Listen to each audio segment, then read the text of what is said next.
bien, vamos a hablar hoy de las fuentes del derecho. Es el capítulo 2 de la materia. Se designa como fuente del derecho a todo lo que contribuye a crear el conjunto de las reglas jurídicas a las que nos habíamos hecho referencia y son aplicables dentro de un Estado en un momento determinado. Es decir, estamos hablando del derecho, de lo que ya habíamos visto en el capítulo 1 del derecho positivo. Las reglas estas, la principal regla de esta fuente del derecho es la ley, pero hay otras fuentes. ¿Por qué decimos innecesariamente tiene que haber otras fuentes? Porque el juez está obligado a resolver. No puede el juez escudarse en la ausencia de una ley para no resolver una cuestión que se le plantea. Fíjense que en esto hasta hay mucha diferencia y yo lo hago mucho hincapié en esto cuando juzgo la actuación, y lo vamos a ver cuando hablamos de poder legislativo y poder ejecutivo y judicial. Dije, siempre se dice que los jueces tardan en resolver, son lentos para resolver. Y yo digo, sí, tiene razón. Si bien se tiene que apegar a unos plazos, la Corte, por ejemplo, no tiene plazos para resolver, pero a la larga resuelve. Está obligado a resolver. Esto lo diferencia de los poderes políticos que, además de tomarse su tiempo para sancionar una ley, ponen la frase que pierde estado parlamentario después de transcurrido 2 años que el proceso está circulando, 1 o 2 años, ya lo vamos a ver en su momento, y cuando pierde estado parlamentario no se trata nunca más y hay que presentar nuevo proyecto. Y la pregunta es ¿por qué? Cuando alguien, ya sea por iniciativa popular, sea por cualquier legislador, presenta un proyecto, trátelo.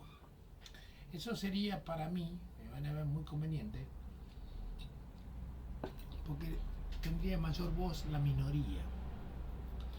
Si un partido minoritario que no tiene mayoría parlamentaria, el legislador único capaz que tiene un proyecto que realmente es interesante, hacelo público, discutilo y a ver, quiero escuchar las razones por las que lo rechazas. Pero si le pierde estado parlamentario, no se trata nunca, queda en el olvido. Bueno, el Poder Judicial no puede quedar en el olvido un caso a resolver. Siempre debe resolver. Y si el Poder Judicial siempre debe resolver, entonces las fuentes del derecho tienen que ser múltiples. Porque si la cuestión que se plantea es inédita, supongamos un tema que obedece a un avance tecnológico de fecundación in vitro, alquiler de vientre, y ningún legislador lo ha tratado el tema, y se cuestiona judicialmente porque se está discutiendo el tema de la paternidad, supongamos, se alquila el vientre, es un ejemplo hipotético, y la madre que alquiló el vientre después quiere invocar su maternidad, la otra que había dado el óvulo y que se lo hizo fecundar también, y se produce un conflicto y no hay una ley, el juez no puede decir no lo voy a resolver, no tengo ley. Por eso la ley es una de las fuentes, y vamos a ver que después habrá la jurisprudencia, también es una fuente cuando se recurre a un fallo anterior, la doctrina, lo que se ha escrito en los libros, es una fuente. Todas estas fuentes de las que estoy hablando ahora son fuentes formales. ¿Qué son fuentes formales? Fuentes externas. ¿Qué es una fuente externa? Una fuente externa es cuando ajena al juez. Yo, juez, tengo que resolver una cuestión y recurro a fuentes externas. La ley, a ver qué dice, quién escribió algo en un fallo, qué libro, doctrina hay, que hay un fallo plenario que me obliga, etcétera, etcétera.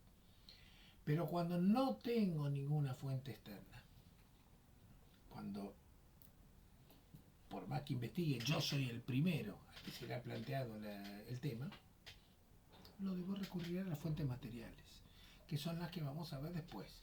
principios generales del derecho, la moral cristiana, todo hace a lo que es la formación jurídica de una persona. Pero esas fuentes materiales, recurriré a esas fuentes materiales cuando no tenga fuentes formales que me puedan dar una respuesta, sino primero debo ir a las fuentes formales.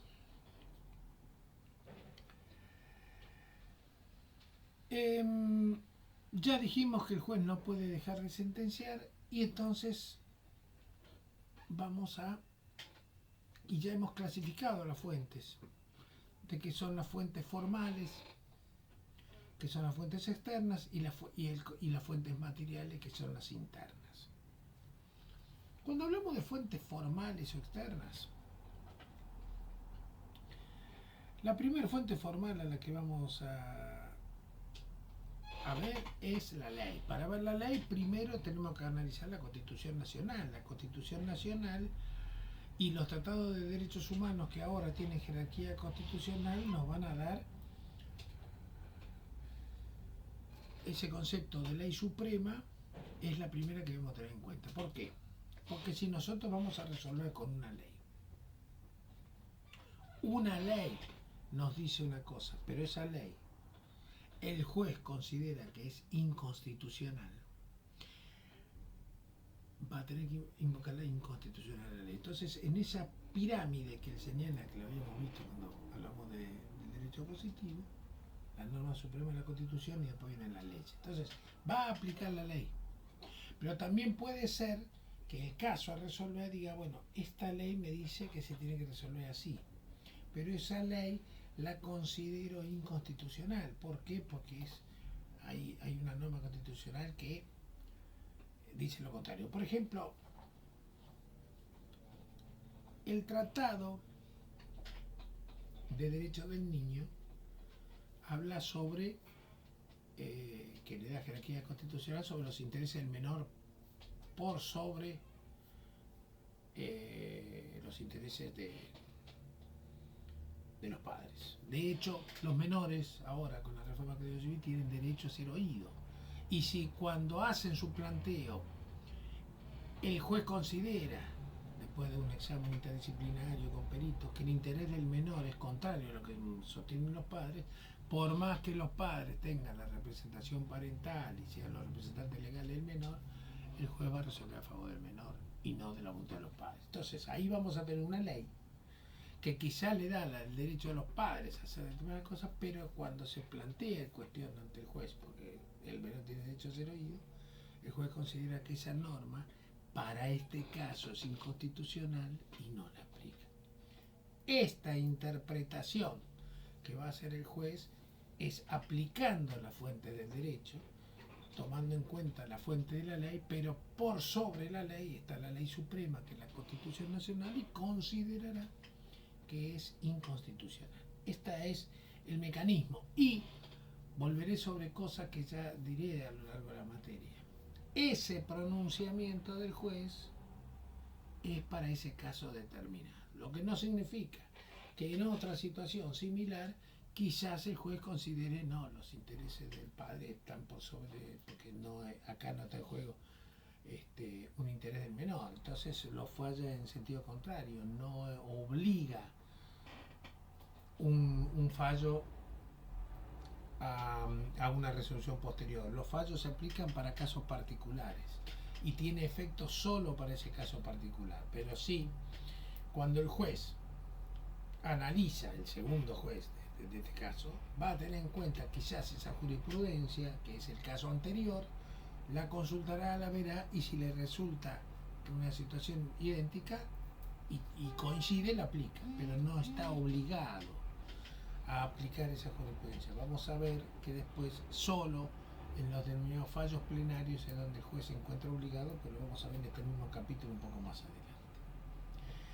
En estas fuentes formales, que dije, la principal es la ley y es fuente externa, se va a tener en cuenta la finalidad que tiene la ley, los usos, prácticas y costumbres que vinculan a esa ley, y como ya dijimos, esa interpretación es sobre una fuente que es externa, porque la ley es una fuente externa. ¿Qué es la ley? La ley es una regla social obligatoria que emana de autoridad competente. Cuando hablo de la obligatoriedad, es la obligatoriedad del ciudadano a cumplirla, la obligatoriedad del juez de aplicarla, salvo que sea inconstitucional. Ahora, cuando esa ley es promulgada por el Congreso, que cumple con el mecanismo de formación de las leyes, es decir, pasa por una cámara, después pasa por la otra cámara y el presidente la promulga, decimos que es una ley formal. Así como hablamos de fuentes formales y materiales, acá también vamos a hablar de ley formal y ley material. Cuando se pronuncia, como por ejemplo ahora que está tan en boga, los decretos de necesidad y urgencia, los decretos de necesidad y urgencia son leyes materiales. ¿Por qué? Porque no cumplen con la formalidad del debate parlamentario. Ahora, no solo la ley formal es, no solo la ley material es el decreto de necesidad de urgencia. También tenemos como ley material cualquier otro ordenamiento legal. Un decreto, una ordenanza municipal, un acto administrativo. Cualquier pronunciamiento que haga la autoridad pública lo va a hacer a través de una ley, que será en sentido formal si se cumple con todo el debate, o en sentido material si es por vía de un decreto. Por ejemplo, y no solo la ley es el pronunciamiento de una autoridad pública. Ley es cualquier norma que emana de una autoridad y que tiene para un cumplimiento obligatorio para más de una persona. Supongamos la facultad de ustedes. Ustedes tienen una correlatividad en la materia. Ustedes no van a poder dar derecho procesal si no tienen aprobada esta materia y civil. ¿Y qué es eso? Es una ley. Pero una ley emanada por autoridad competente. ¿Quién es la autoridad competente? El decano. El decano de la facultad es una autoridad competente para crear la correlatividad de las normas. Y crea la correlatividad de las normas y ustedes la tienen que acatar. Y es una norma obligatoria para ustedes. Yo les señalo la correlatividad de las materias y no vale como ley. ¿Por qué? Pues no soy la autoridad competente. Yo soy docente de la casa, no el decano. Así es como funciona la mecánica de la ley. Y es ley en sentido material porque no es que la correlatividad de ustedes va a pasar por la Cámara de Diputados, Cámara de Senadores, o la va a pronunciar el Presidente de la República. Eso es una ley formal. Pero todo otro pronunciamiento, sea emanado de autoridad pública, autoridad particular, pero que sea la autoridad competente para dictar las normas, es ley en sentido material. ¿Qué caracteres tiene la ley? Primer carácter que tiene la ley es la generalidad. Esto significa que es de aplicación para todos. Una vez que la ley está publicada, se aplica generalmente y es obligatorio para todas las normas. No es un contrato privado de compraventa donde el efecto está entre las partes vendedora y compradora. Entonces es una ley que está sancionada, ya sea por el Congreso si es formal o por otra autoridad, y tiene una generalidad. La generalidad no significa toda la comunidad, eso serán determinadas leyes. Generalidad es la correlatividad de la facultad, también es una generalidad, porque no abarca a una sola persona, sino todos los alumnos de la carrera. Es obligatoria. Cuando tiene el requisito de la publicidad, que la publicidad de los actos de gobierno es una de las obligaciones constitucionales. Cumple con esa publicidad y se torna obligatoria para todos los habitantes. Vamos a ir aplicando sobre este principio lo que corresponde a fuentes formales, a la semana del Congreso. Pero también sería igual. No podrían a ustedes exigirle la correlatividad de materia si no se conoce. Y se conoce porque ustedes pueden consultar el sistema de correlatividades en la página de la facultad. Tiene que ser emanada de autoridad competente, es lo que había dicho hace un rato. No puedo yo establecer la correlatividad de la materia de la carrera porque yo soy un docente, no soy la autoridad administrativa que sería el decano, que es el legitimado para establecer la competencia. Además, no tiene efecto retroactivo. No tiene efecto retroactivo significa que no rige para casos pasados. Por ejemplo, si ahora ustedes están cursando la facultad y se habla que derecho civil no es correlativa de concepto de derecho, se pueden hacer las dos materias simultáneamente. Y supongamos que ahora, con el nuevo plan de estudio, se coloca que son correlativas. El que está cursando ya y que capaz que tiene pendiente la materia derecho civil y concepto de derecho, podría hacerla las dos juntas. Pero ¿por qué no? Si está corregido, no, pertenece a otro plan de estudio que rige para alumnos que se anotan después. Es irretroactiva la ley. Bueno, hay un caso de irretroactividad muy claro. Hay varios, pero se da, por ejemplo, con la ley de alquileres. La ley de alquileres, cuando ustedes hagan derecho civil, si lo hacen conmigo, van a ver que yo explico el artículo 9, el capítulo 9 y capítulo 9 bis, el tema de locación. ¿Qué es eso? Es la antigua ley de alquileres que regía en la época de Fernández, del presidente Fernández, y la actual que rige con el DNU de Milei. ¿Por qué explico las dos? Porque la ley no tiene efecto retroactivo. Entonces, los contratos que fueron celebrados, que tenían hasta una duración que podía ser de 3 años, mínimo de 3 años, y que fueron hechos en la época en que era el presidente Fernández, se rigen por esa ley.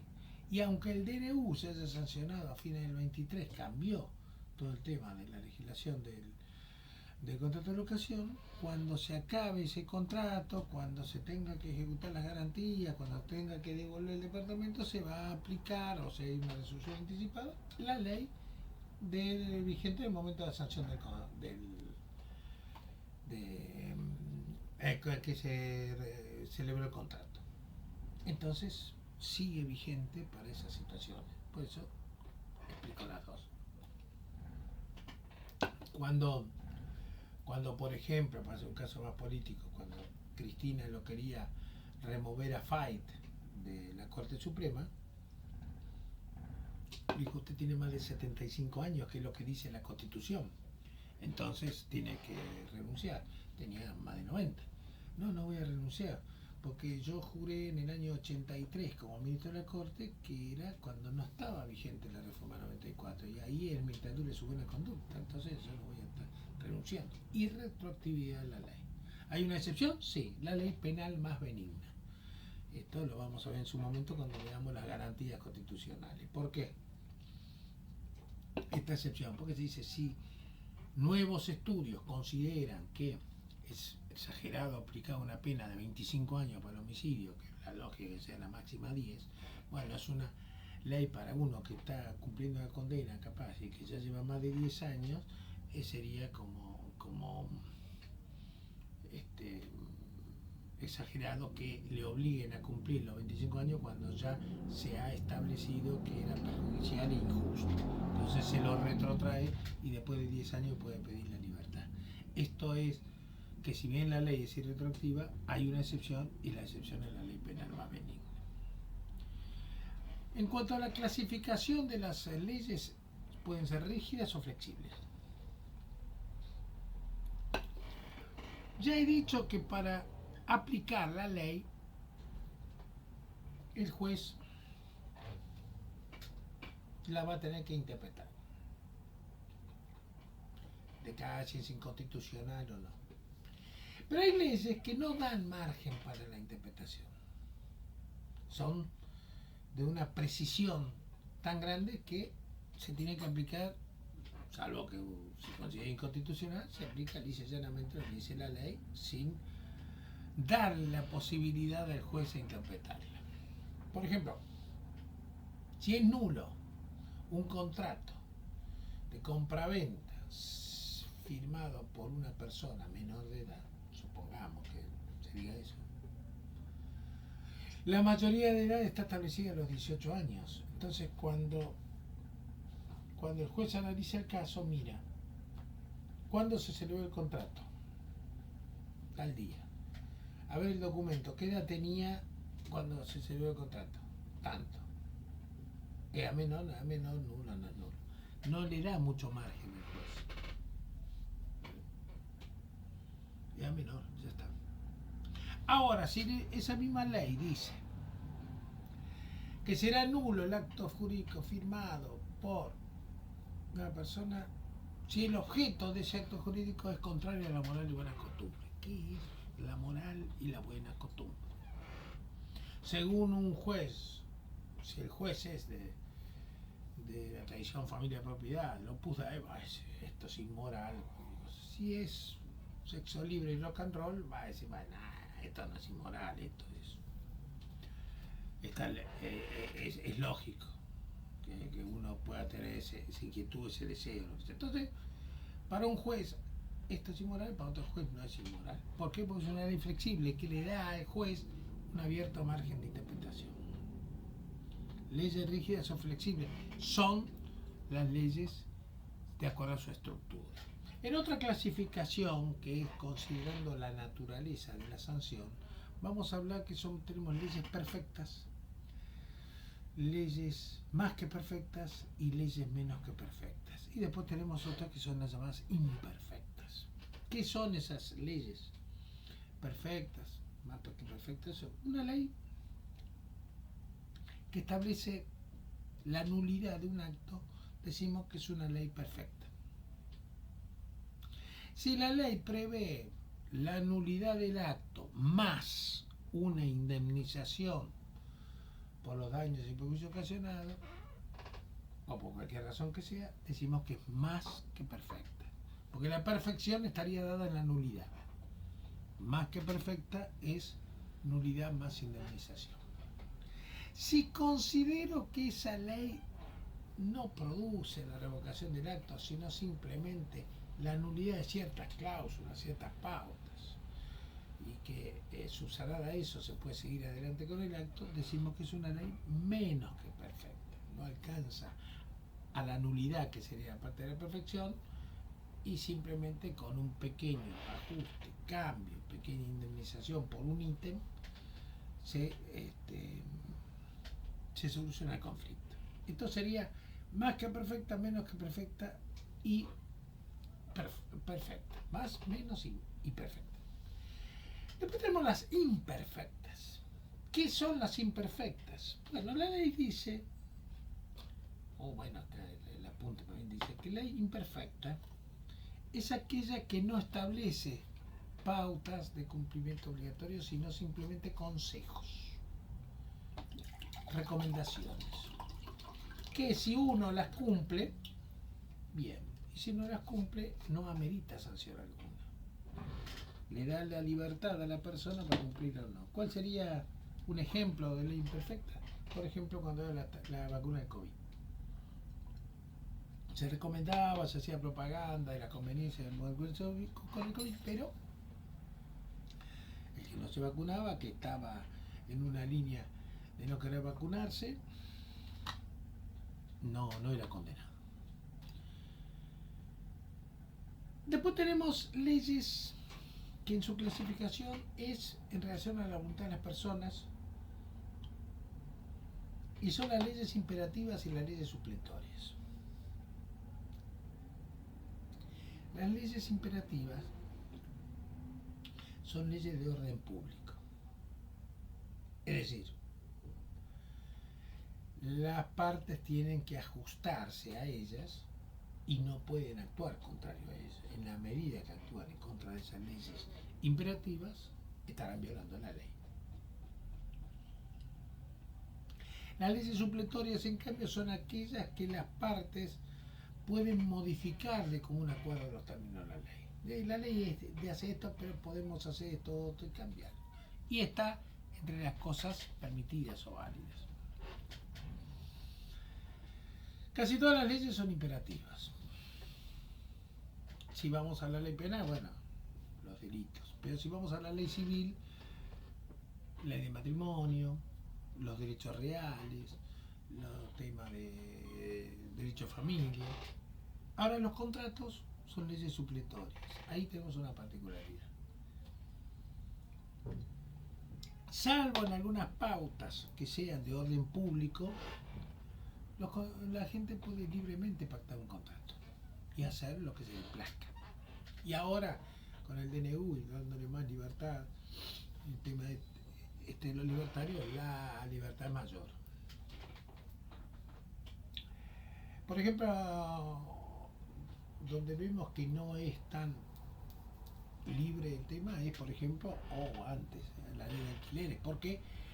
Porque el legislador daba una mayor prioridad al tema de la vivienda, el tema especialmente de vivienda familiar, que a la voluntad de la parte del contrato. Entonces decía, no puede hacerse por menos de 3 años. Si se hace de menos de 3 años, el inquilino puede subirlo a 3 años. Para la garantía se tiene que hacer esto, y si esa opción del inquilino dar esa garantía y la tiene que aceptar el locador.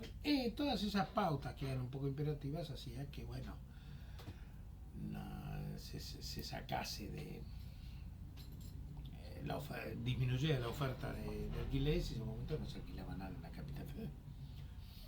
Pero ¿por qué? Porque se ponían esas leyes, hacían imperativas muchas normas que eran supletorias. Entonces decía, bueno, la actualización tiene que ser anual y este es el índice. Bueno, si yo quiero actualizar mes a mes y conforme a otro índice, ¿por qué no puedo hacer? Si las dos partes están de acuerdo, ¿por qué no lo puedo hacer? No, porque es ley de orden público. En cambio, en la mayoría de los contratos, que no estaba así con esos intereses, se aplicaban las leyes en forma supletoria y las partes pueden hacer libremente el contrato, que inclusive sea contratos que ni siquiera existan en el código, estableciendo pautas distintas donde la ley, donde si se viene el conflicto, el juez recurrirá a fuentes formales distintas, que es una ley parecida, etc. Y si no hay nada, porque parecido, sea fuentes materiales, que es simplemente esa ley, interpretando esa ley con un mayor alcance que el que tiene. Ya lo vamos a ver cuando lleguemos a esa parte. Veamos un ejemplo muy claro de ley supletoria para que ustedes lo entiendan. Siempre pongo el mismo ejemplo porque es uno que me parece muy ilustrativo para que lo quede claro.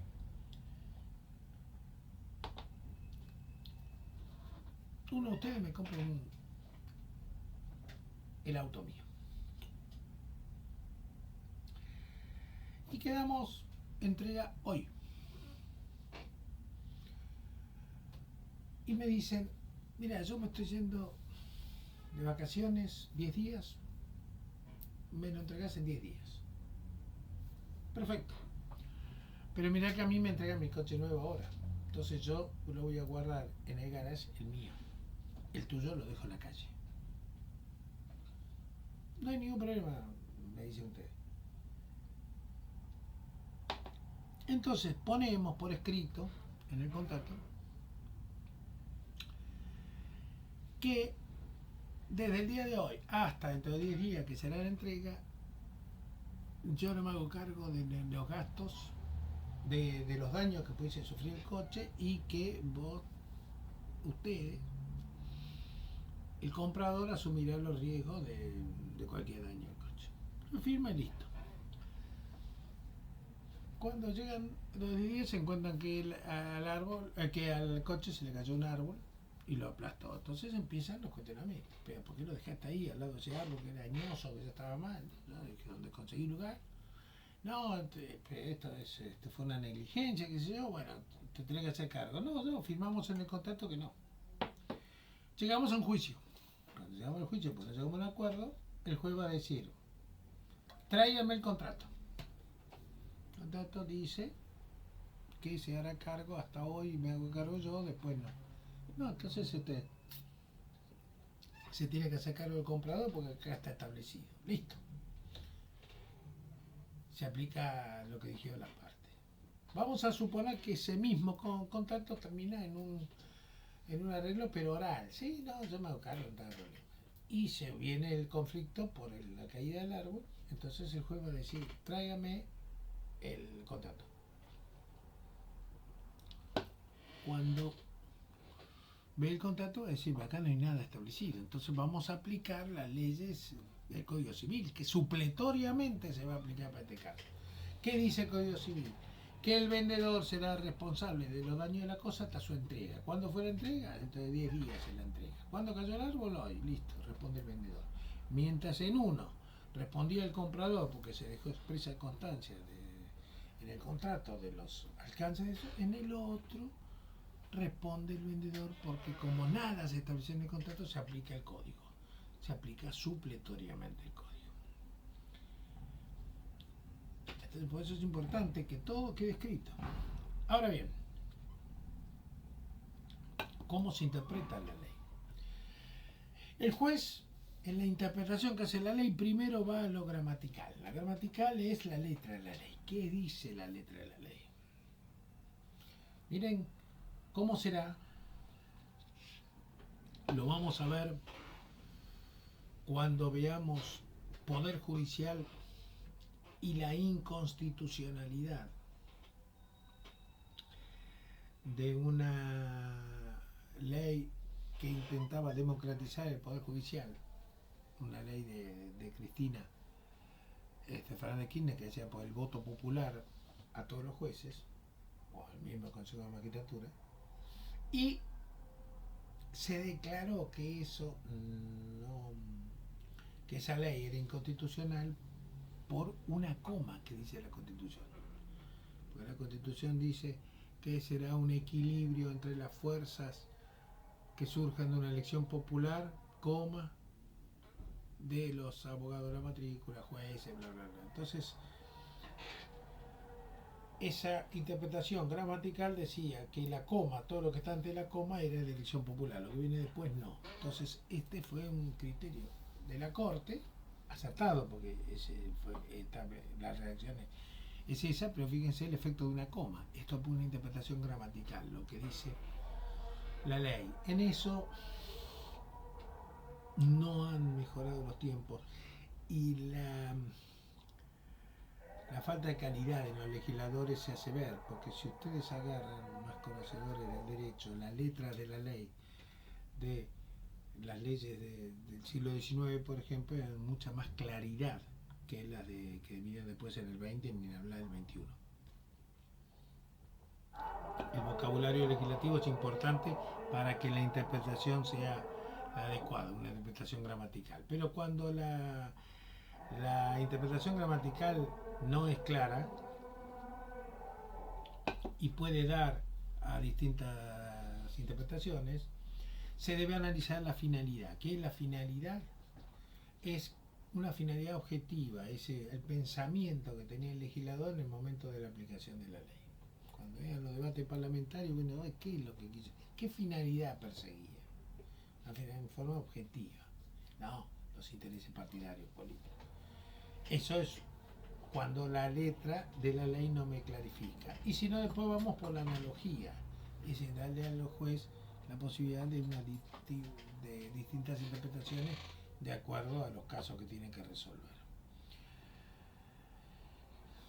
También se tendrán en cuenta los principios y los valores y también los tratados internacionales, porque los tratados internacionales que tienen jerarquía constitucional nos hablarán de todos los derechos humanos y los derechos humanos quizás hacer valer que sea conforme a los derechos humanos le da ya una manera determinada de interpretar esa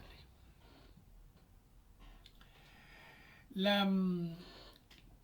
El ámbito de aplicación de la ley es de acuerdo al territorio. Hay que tener en claro cuáles son los acontecimientos que se han sucedido en los contratos ¿Y qué es lo que está en materia de discusión? Porque nosotros hemos suscrito el Tratado de Montevideo, le hemos dado jerarquía constitucional, y entonces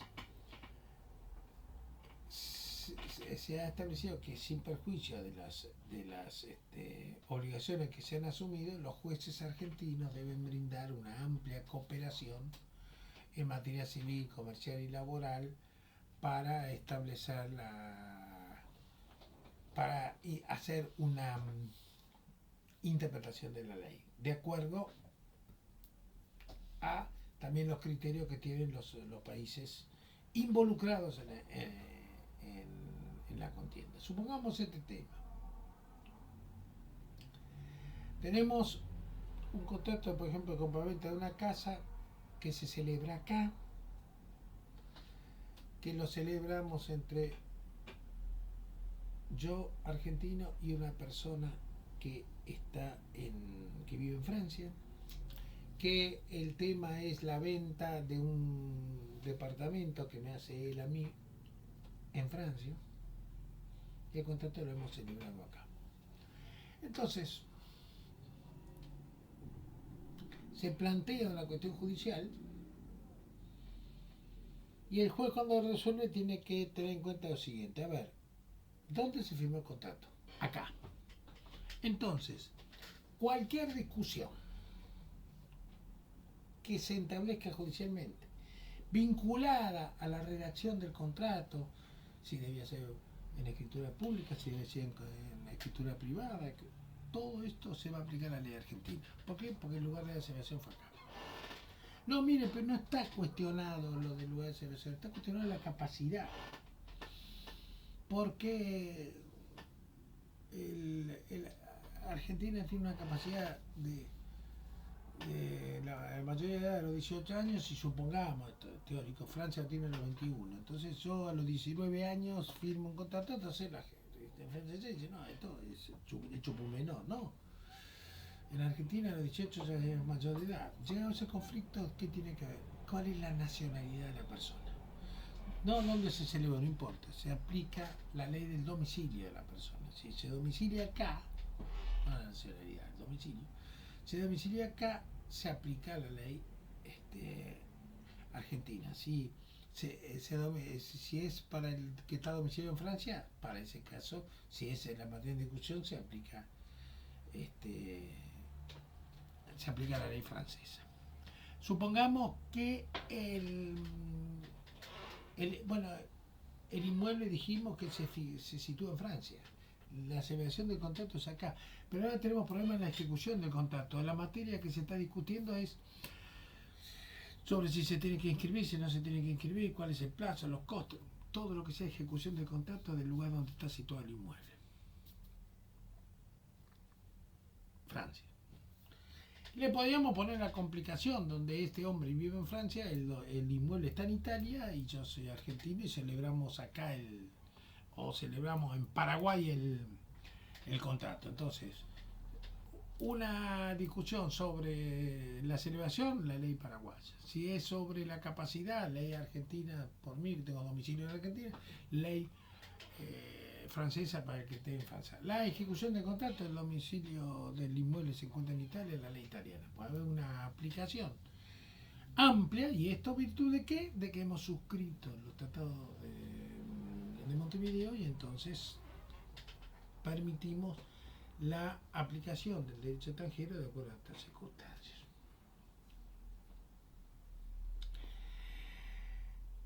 En cuanto al tiempo, ya lo hemos hablado, es el tema de la irretroactividad de la ley, que tiene la excepción de la ley penal más benigna. En cuanto al derecho extranjero, se puede aplicar, antes era la interpretación, ahora decimos aplicamos la ley extranjera para todo un caso. Sí, se puede, si expresamente las partes han convenido que se va a aplicar el derecho extranjero, para lo cual el que quiere invocar la ley extranjera tiene que probar la existencia, no es el juez que tiene que salir a decir si esa ley está derogada o no. Y además, no se podrá aplicar la ley extranjera si es contraria al orden público o es contraria a la moral y buenas costumbres, si es incompatible con el derecho nacional, si es una cuestión de mero privilegio, simplemente porque favorece a lo que son, por ejemplo, la ciudadanía francesa, y cuando las leyes locales son más favorables a la cuestión planteada que la extranjera. Con esto cerramos el panorama de la ley y vamos a ver el tema de la costumbre, que es otra fuente. La costumbre, cuando no hay ley que nos pueda dar una interpretación, el juez puede recurrir a la costumbre. Ahora, ¿qué es la costumbre? No cualquier acto constituye una costumbre. Costumbre tiene que ser un acto humano que es repetido sistemáticamente con un sentido de obligatoriedad y con efectos jurídicos. Es decir, no está en la ley, pero yo creo que está en la ley, que hay una ley al respecto y que establece una condena. Hay una convicción de la sociedad de todo esto. Tiene entonces dos elementos, el objetivo y el subjetivo. El objetivo es que yo creo que existe una ley que la sociedad está convencida de que esta ley está. Y además está convencida de que eso importa una sanción. Es una costumbre, se ha generalizada. Vamos a dar un ejemplo. Orinar en la vía pública. Orinar en la vía pública uno lo ve a veces, que ahora ya se ha hecho hasta casi costumbres. Uno lo ve con la gente que está en situación de calle, pero a veces lo ve con otras personas, que no tienen ningún problema. Pero antes, ahora lo hacen, no sé, nada, no, por qué han cambiado así esa costumbre, salvo que está en situación de calle, pero de otra gente, no sé. Pero siempre se ha pensado que eso estaba mal, que era una contravención, que era algo en que iba a haber una sanción. Supongamos que no tiene nada. Es un poco hasta, ahora se me ponía a pensar con otros, por ejemplo, este, los arbolitos que venden moneda extranjera. Uno tiene la convicción de que eso está mal, está prohibido, pero cambio, le gritan por todos lados y nadie dice nada. El ejercicio de la prostitución está legalizado o no está legalizado. No, dice, no, es una actitud prohibida, puede contra la moral. Pero antes, en su momento, cuando los habían mandado a la calle Godoy Cruz, después están en los bosques de Palermo, ¿es ilegal o no es ilegal? Bueno, genera confusiones, son costumbres. Entonces, si de repente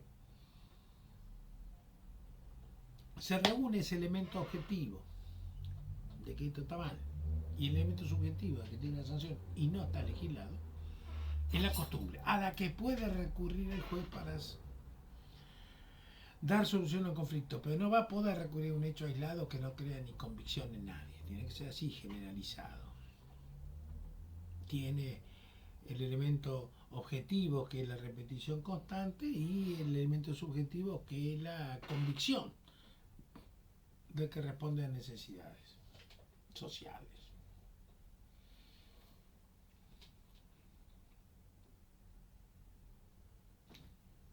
Pero la ley prevalece sobre la costumbre. Pues el artículo primero del Código Civil y Comercial dice que los casos de este código van a regir según se resuelven según las leyes que resultan aplicables, y después habla de los usos, prácticas y costumbres. Pero primero la ley. Hay distintas especies de costumbres. Una costumbre es la secundum legem. ¿Qué es la secundum legem? Es según la ley. Es decir, la ley incorpora una costumbre para sacar una conclusión, y entonces de producirse esa costumbre se está cumpliendo efectivamente con la ley. ¿Cuál es el ejemplo? La paternidad del marido. Cuando una persona nace, si la mujer, la madre, es soltera, el padre, aunque conviva con él, si no tiene una unión convivencial o un matrimonio, debe presentarse, denunciar el nacimiento y denunciar que él es el padre. Hacen ahí los derechos y obligaciones como padre. Ahora, esto se presume si el padre es matrimonial.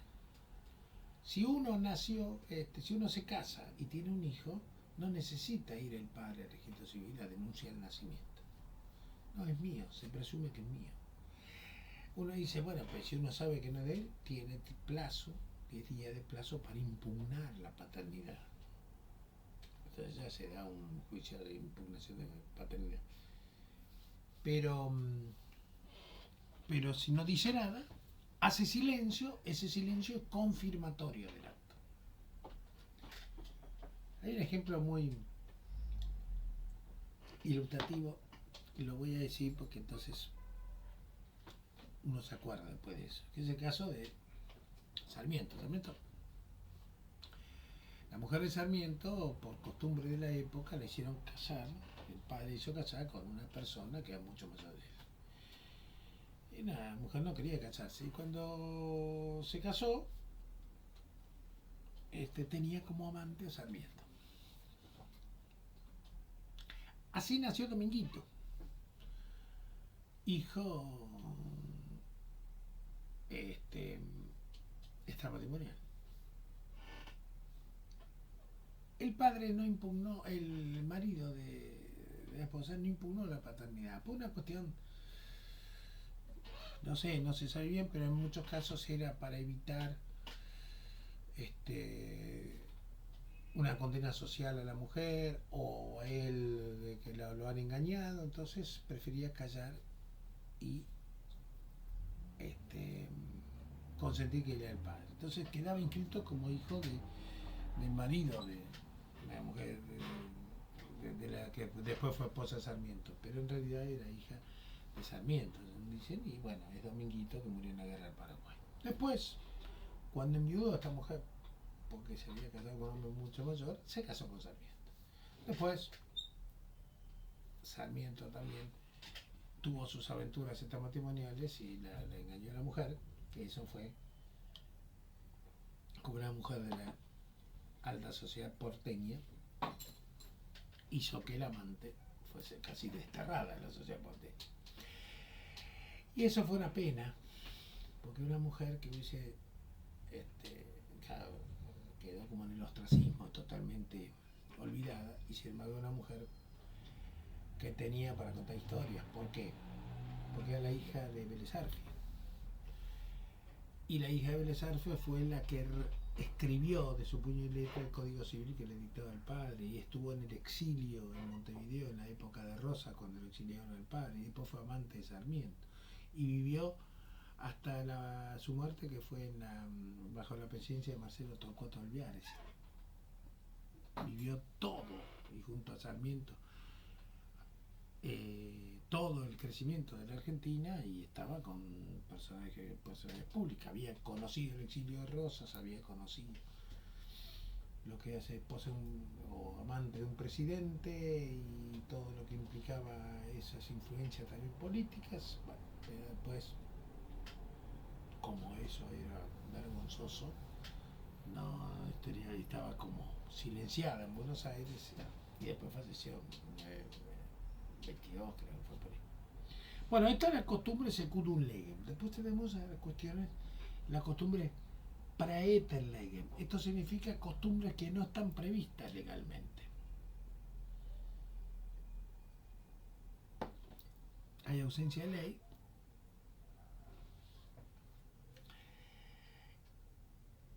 O la ley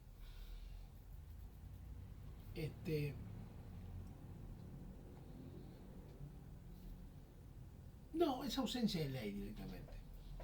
Entonces, por ejemplo, Ahora están las bicisendas, y las bicisendas tienen una doble circulación. Ahí en el piso siempre está escrito mire para ambos lados. Pero ¿dónde está escrito que hay que mirar para ambos lados? Es una cuestión de seguridad personal porque pueden venir de ambos lados.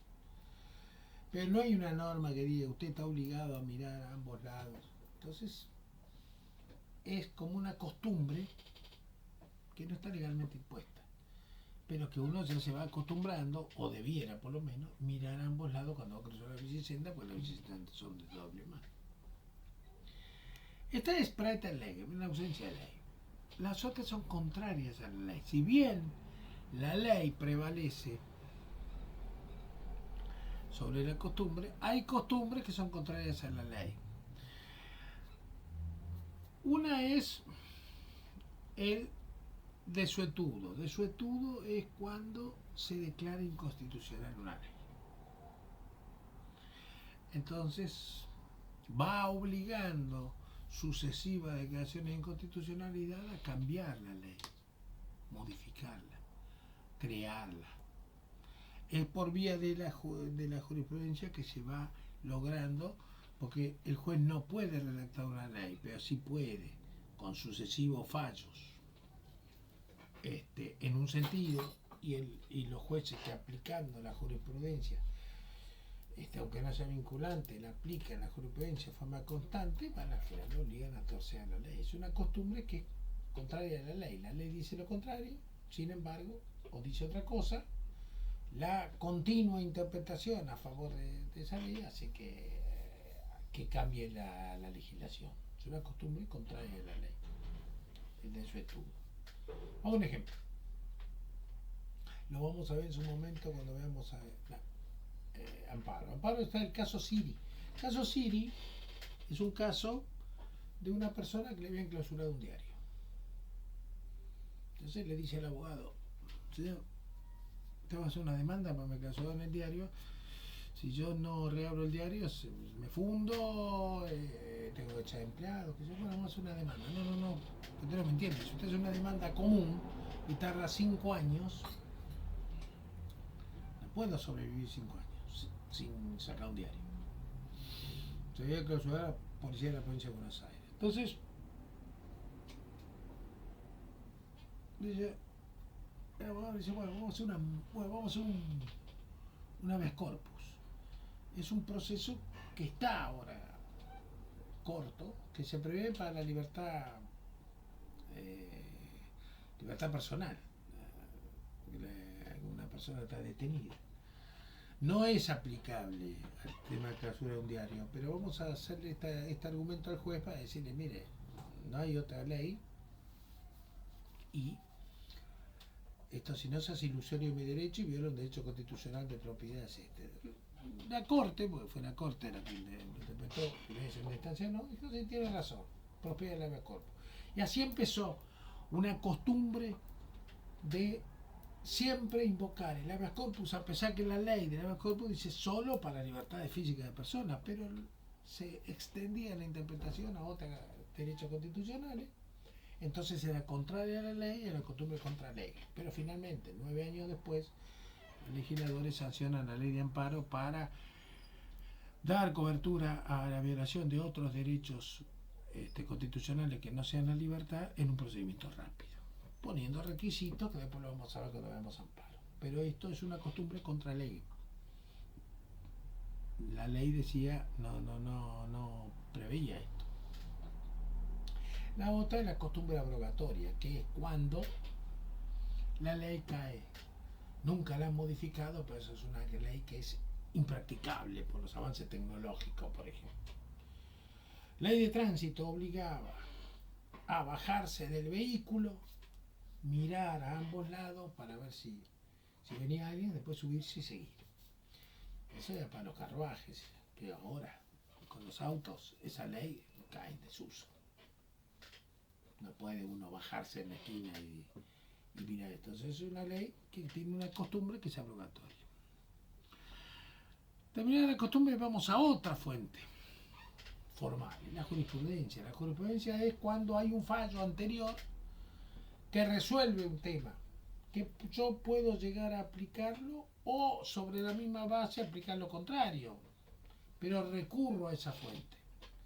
Quizás esa fuente me sirve para resolver no la cuestión de fondo, que quizás yo la resuelvo distinto, pero sí para interpretar, qué sé yo, un concepto. Por ejemplo, tengo que la estabilidad del empleo público.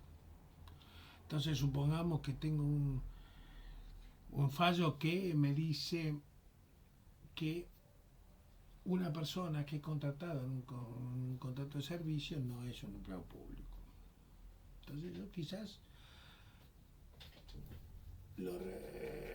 lo resuelva, use ese concepto de ese fallo,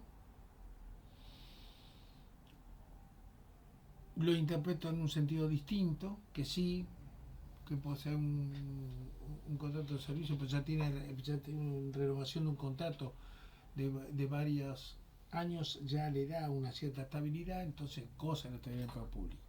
Entonces uso los elementos de un fallo para hacerlo, porque lo hago con una interpretación contraria. Entonces capaz que me sirve para dar, o lo interpreto igual, pero después resuelvo por otro lado porque se dan otras situaciones distintas, pero me sirve esa jurisprudencia como fuente para dar fundamento a mi sentencia. La jurisprudencia puede ser uniforme o contradictoria. Uniforme es cuando las decisiones judiciales son todas iguales, en el mismo sentido.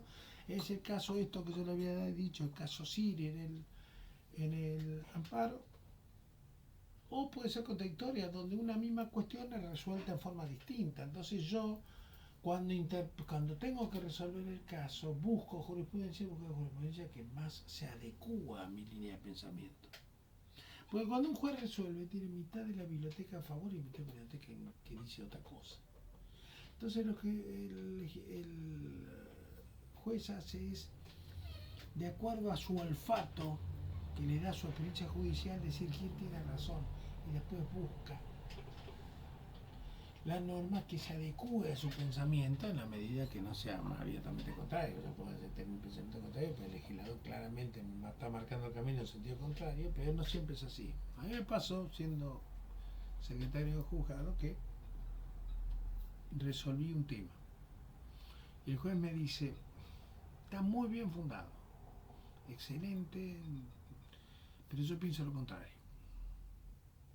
Entonces saqué otro fallo con el pensamiento que tenía el juez. Y ahora me hace dudar, porque los dos tienen perfecto fundamento, tienen lógica, pero es uno contrario del otro. ¿Se puede dar eso? Se puede dar, porque todas las verdades son... no existen dos situaciones iguales. Hay un montón de conductas que rigen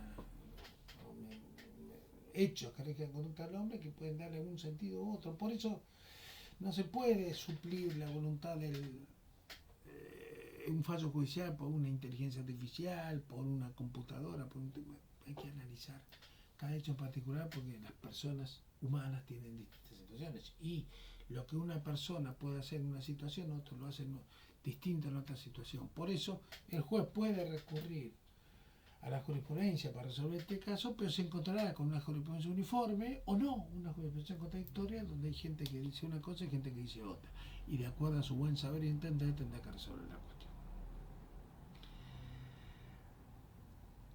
Para algunos la jurisprudencia siempre es declarativa en cuanto a que el juez no es el legislador, no crea derecho y declara e interpreta la ley. Para otros no, que es creadora del derecho, porque cada fallo es una creación distinta que puede llegar a aplicar en un 100% de la ley o no en un porcentaje y en otro interpretarlo de otra forma. Entonces es creación de derecho. Para algunos creación, para otros declaración, pero lo cierto es que existe esas distintas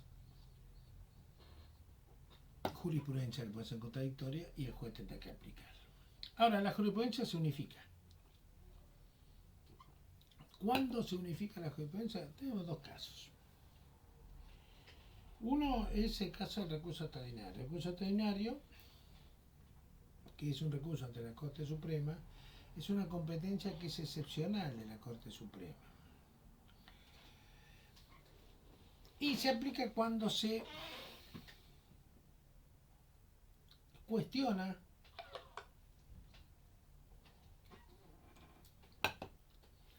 tiene un a ver tiene una tiene ciertas particularidades. Una es, a ver, esperen un segundito que acomodo esto. Una es cuando la jurisprudencia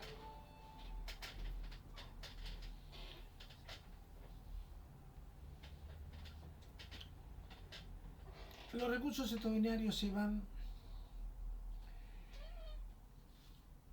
a dar en los fallos provinciales tendientes a unificar la jurisprudencia, porque la Corte Suprema de Justicia de la Nación va a venir en forma extraordinaria, por eso se habla de recurso extraordinario, va a resolver en forma extraordinaria, no en forma ordinaria cualquier situación que se plantee en un tribunal provincial. Lo digo tribunal provincial y hago esa diferencia porque acá en la Ciudad Autónoma de Buenos Aires, porque es el lugar donde rigen las autoridades de gobierno, después lo vamos a ver por qué se da esto, de que hay una justicia nacional, una justicia civil, comercial, laboral, que se llama justicia nacional y que prevé como una tercera instancia la Corte Suprema de Justicia de la Nación. Pero esto porque, a pesar de que se hizo autónoma la Ciudad de Buenos Aires, eso no ha cambiado. Después lo veremos cuando veamos el capítulo 11, los porqués de todas estas cosas. No voy a adelantar un poco el tema, si no ya los voy a marear. Pero con los tribunales de provincia no. Los tribunales de provincia, cuando es una cuestión civil, laboral, comercial, la tercera instancia es la corte provincial. Entonces, ¿cuándo puede intervenir la Corte Suprema de Justicia? Ahí aparece el primer caso. Cuando el pleito se cuestiona la validez de un tratado o de una ley del Congreso y la decisión es contraria a la validez de ese tratado. ¿Qué viene a querer significar eso? Tenemos un tribunal provincial y se cuestiona, siempre en conflicto con una ley provincial, la validez de un tratado o una ley del Congreso Nacional. Es un conflicto entre una ley provincial y una ley nacional.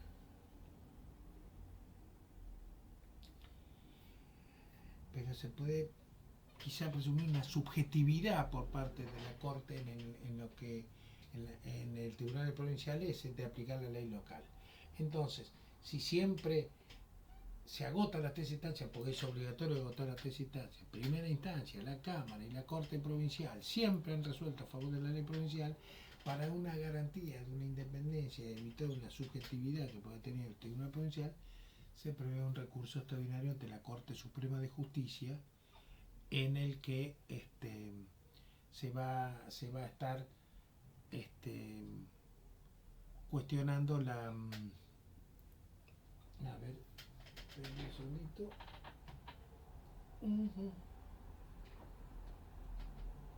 Un segundito que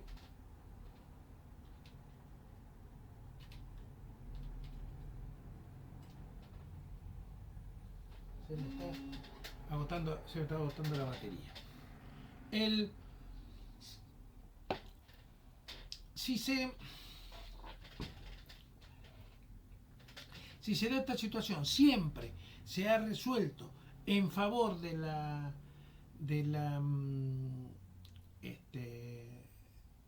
provincia, entonces darle la posibilidad de que un tribunal nacional, en este caso la Corte Suprema de Justicia, resuelva esta cuestión. Ahora, si alguna de las tres instancias de provincia le dio la razón a la ley nacional, ya no cabe llegar hasta la Corte. Lo mismo pasa cuando alguna de las cláusulas de las constituciones esté cuestionado y se resuelve en contra de la validez de esa cláusula constitucional y siempre a favor de la ley provincial. Es decir, está entre los requisitos que sea una sentencia definitiva y que sea dictada por el Tribunal Superior de la provincia.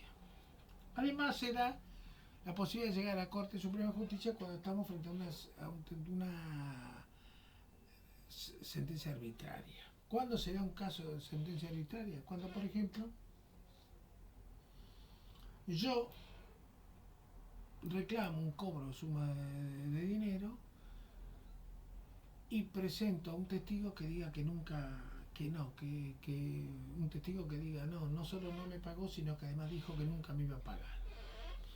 Lo dice un testigo terrible, lapidario, que con esa sola declaración gana el juicio. Y el juez ignora la declaración. No dice que la declaración es improcedente porque, sino ni la meritúa ni la valora, es como si no hubiese declarado nada. Eso es una sentencia arbitraria.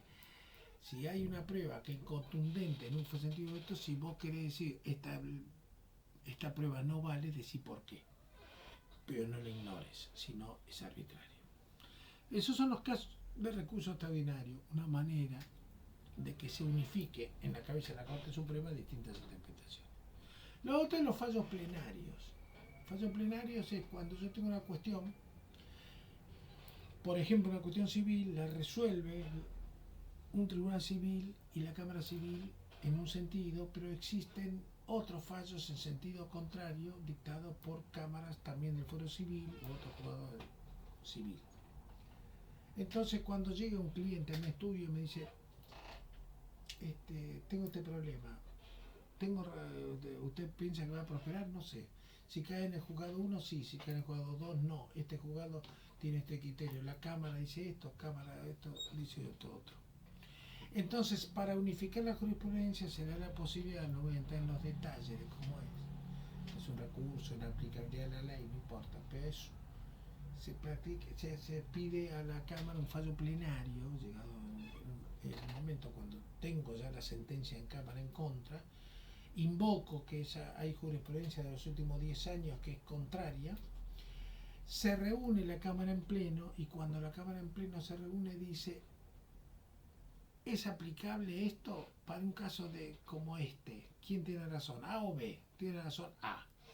Entonces, si a mí me habían resuelto en contra y ahora me resuelven a favor, pasa a otra Cámara para que lo resuelva. Y este fallo plenario que establece que para la cuestión esta es aplicable el criterio A, es obligatoria para todos los jueces de primera instancia y de Cámara de ese fuero, que a pesar de que ahora hayan resuelto en sentido contrario, están obligados a cumplir con el fallo plenario. Entonces, cuando se plantea esta situación ante un juez de lo que antes decía B y ahora tiene que decir A, dice, dejando a salvo mi opinión en contrario, conforme tal fallo donde yo decía A, ahora, atento al fallo plenario, fulano contra fulano que me obliga, se resuelve A y no B.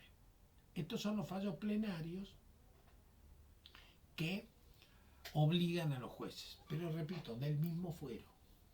Cámara Civil obligan a la Cámara Civil y a los jueces de primera instancia civil, no al comercial, al laboral, aunque se plantea el mismo tema.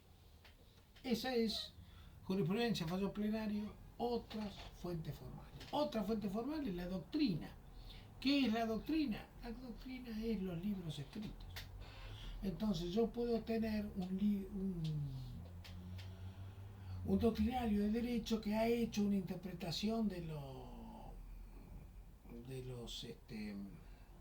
los hechos y entonces yo puedo citarlo. Entonces yo en fallo digo en el mismo sentido tal autor ha dicho tal. Entonces, por ejemplo, Borda, que fue un famoso jurista civil, que fue el autor de la reforma de 1968, era una doctrina más que favorable, sólida, para interpretar un fallo si yo tenía que interpretar un artículo de la reforma del 68 y que, citando a Borda, tenía una fuente doctrinaria interesante. El actual código del año 2015, entre los redactores está Lorenzetti, el ministro de la Corte. Lorenzetti ha escrito un código civil comentado, creo que son 18 tomos, no me acuerdo ahora exacto, pero son muchos, donde da una interpretación de los artículos del código. Si yo tengo que invocar, yo abogado o juez, tengo que resolver un tema y digo, ¿cómo interpreto este artículo del Código Civil? Veo lo que dijo en el comentario Lorenzetti, lo cito Lorenzetti, bueno, yo abogado lo cito, entonces es una doctrina de mayor peso, porque en definitiva estoy aplicando la interpretación que le ha dado uno de los autores del proyecto del código. Hay algunos que dirán lo contrario, entonces quizás lo asocio con los hechos que tengo y voy a estar invocando una doctrina contraria, pero la doctrina a la que el juez va a recurrir, y los abogados también en su momento, no es más ni menos que los textos escritos por los juristas sobre las distintas aplicaciones de la ley, sobre la ley aplicable. O si no hay ley, ¿cuál es la interpretación que debiera ser? Entonces podemos llegar a tener una persona que habla sobre el alquiler de vientre, entonces las situaciones, y lo hace analizando con los términos médicos de lo que sería el embrión implantado, cómo, quién, por qué debería ser el padre uno y no otro. Distintas teorías que nos darán entonces uno que pueda llegar a interpretar. Fíjense hasta los temas biológicos, que después han tenido interpretaciones en la ley. Una es, en el caso del alquiler de vientre, la paternidad está del óvulo fecundado, no en el útero implantado. La dueña del útero implantado, la que alquiló su vientre, no tiene vínculo alguno de parentesco con la criatura. Es de nosotros, del que dio el óvulo fecundado. Ahora, hay un impedimento matrimonial de esa persona que nace de ese vínculo con los hijos de la que alquiló el vientre. Además de no poder casarse con sus hermanos o medio hermanos, tampoco con los hijos de la que alquiló el vientre. Esto realmente obedece a un tema biológico que los médicos sabrán mejor que uno, pero que en definitiva esa doctrina o esto sentado con los médicos hizo que el legislador después contemplase esa situación como un impedimento matrimonial. Bueno, se aplicó en la ley. Si no hubiese existido en la ley, puede ser que esa doctrina hubiese sido invocada para evitar o rechazar un matrimonio, por ejemplo. La doctrina, lo escrito en el libro, como fuente del derecho formal. Y acá agotamos las fuentes formales, y cuando ya las fuentes formales no nos dan ninguna solución, aparecen las fuentes materiales. ¿Qué hablamos de fuentes materiales? Recordamos que el juez siempre está obligado a resolver, y ahora tenemos que el hecho que se le plantea es inédito. Nadie escribió en doctrina, ninguna ley sancionó, no hay un fallo, es decir, alguna vez alguien es el primero en tener que resolver. Bueno, ahí aparece el juez que es el primero. Entonces va a recurrir a las leyes análogas. ¿Qué son las leyes análogas? Son leyes similares. ¿Por qué decimos que una ley análoga es una fuente interna y no una fuente externa? Porque es una ley. Pero no es una ley que dice exactamente lo mismo. Es una ley que dice algo parecido. Entonces yo no tengo que aplicar mi intelecto para decir eso, que no es lo mismo, pero es parecido por esto. Entonces hago una interpretación racional mía de por qué esa ley es análoga. Y la aplico. También la analogía. La analogía es un fallo, pero no un fallo idéntico, sino un fallo similar. Entonces, yo en un fallo idéntico puedo tener una cuestión donde se estaba invocando, por ejemplo, la fecundación in vitro, tuve un caso de fecundación in vitro que dijo algo, pero no, la analogía dice, no es una cuestión de fallo in vitro, sino de una inseminación in vitro, sino otro tipo de inseminación similar que se asemeja al in vitro, y en este caso el juez consideró que